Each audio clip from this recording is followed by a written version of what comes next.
తెలంగాణ ఉద్యమంలో చనిపోయిన వాళ్ళను లేదా మాదిగ ఉపకులాల వర్గీకరణకు సంబంధించి ఉద్యమంలో ప్రమాదవశాత్తు చనిపోయిన వాళ్ళను ఆదుకునే అవసరము బాధ్యత ఈ ప్రభుత్వానికి ఉన్నది.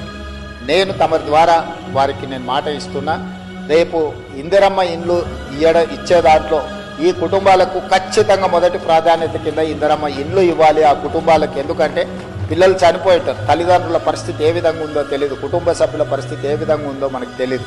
కాబట్టి వాళ్ళకు ఖచ్చితంగా ఇందిరమ్మ ఇండ్లలో మొదటి ప్రాధాన్యత కింద మనం వాళ్ళను ఆ కుటుంబాలను ఆదుకోవడానికి ఇల్లు ఇవ్వాలి అధ్యక్ష.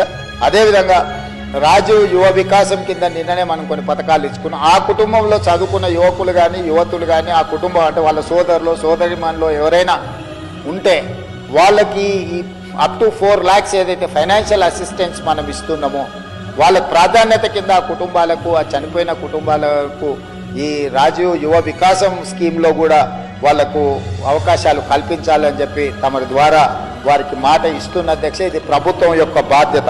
ఎందుకంటే ఒక ఉద్యమం జరిగినప్పుడు, ఒక పోరాటం జరిగినప్పుడు ఎవరైతే ప్రాణాలు కోల్పోయినరో ఆ కుటుంబాలను ఆదుకోవాల్సిన బాధ్యత మన అందరి మీద ఉన్నది అధ్యక్ష.